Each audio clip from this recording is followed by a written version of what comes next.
Have you ever really stopped to think about how a simple conversation, just talking, can actually teach us so much, not just about the topic itself, but about, well, how we learn things?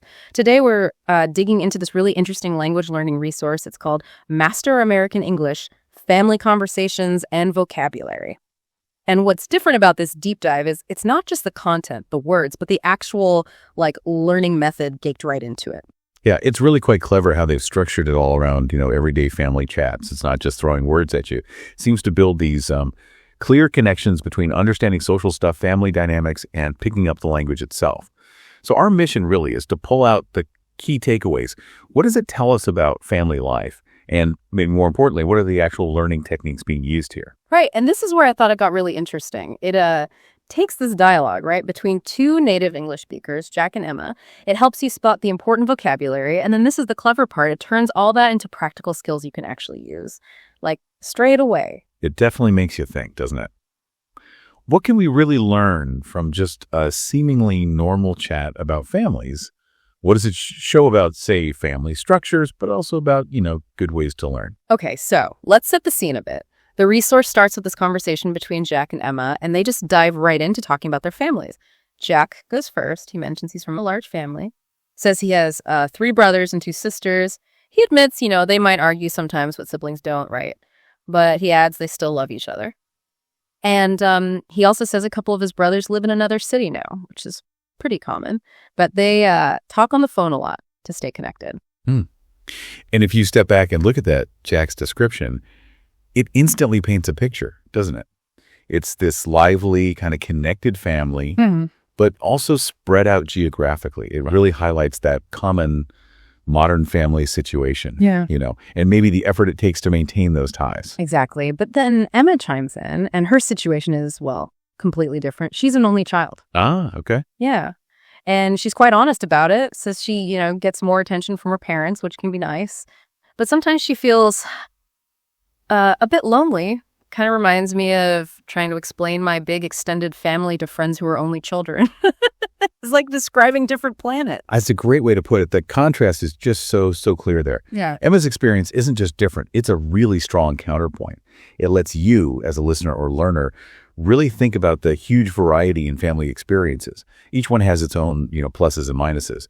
And for someone learning the language, it connects them emotionally to these different, very human situations while they're learning the words for it. Yeah, definitely. And what's interesting is, despite coming from such different backgrounds, big noisy family versus only child, Jack and Emma actually land on the same conclusion. They both agree that families are all different, but they are important. Simple as that. Mm-hmm. It might seem small, but that shared feeling, that common ground they find, it really underlines how universal the idea of family importance is, even if the structures look totally different. And it's quite a powerful thing for language learning, actually. It taps into a shared human value, making the language feel more relevant, more human. Okay, so you've got these 2 family stories, right? And then the resource cleverly shifts gears. It starts breaking down the key vocabulary needed to even have that conversation. So it starts with large family. Pretty straightforward, maybe, but it defines it as a family with many people, parents, children, grandparents, etc. But what makes it work, I think, isn't just the definition. It connects it right back to Jack. It gives that example. I have a large family with 5 brothers and sisters. Suddenly, it's not just a term, it's tied to a person. Exactly. Mm-hmm. And what's smart about that, even for a simple term, is avoiding just abstract dictionary definitions. It puts the word into a context, a relatable human story. And that just makes it stick so much better for anyone learning. Way more memorable. Then there's siblings, a word we use all the time. The resource simply defines it as brothers and sisters. Yep. Direct, clear, no messing about. It just gives you the simple equivalent, cuts right through any potential fuzziness, which is super helpful when you're trying to navigate, all the terms for family relationships. And the last one they highlight here is get on well with, which is such a useful phrase, right? Really essential. It means to have a good relationship with someone, to be friendly. And the example they give is, I get on well with my cousin. We always have fun together. Again, putting it in a mini scenario. And the bigger point there, I think, is that these aren't just random words. They're the actual tools you need to talk about how people connect or don't connect.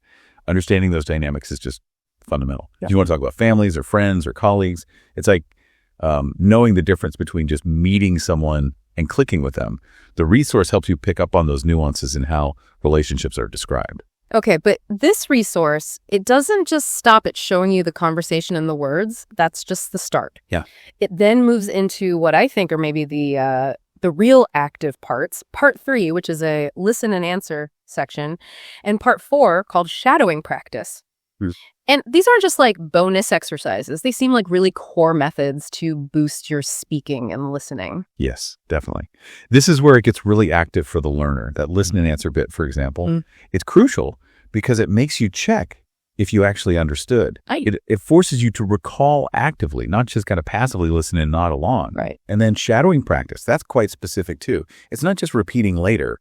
It's about mimicking the speaker, their rhythm, their intonation, how fast they talk almost immediately after you hear them, like an echo.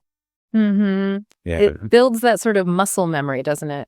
For how the language actually sounds and flows when spoken naturally. Something you don't always get from just, reading or doing written exercises. It's training your mouth and your ear at the same time. Exactly. That active part is so key for really getting fluent.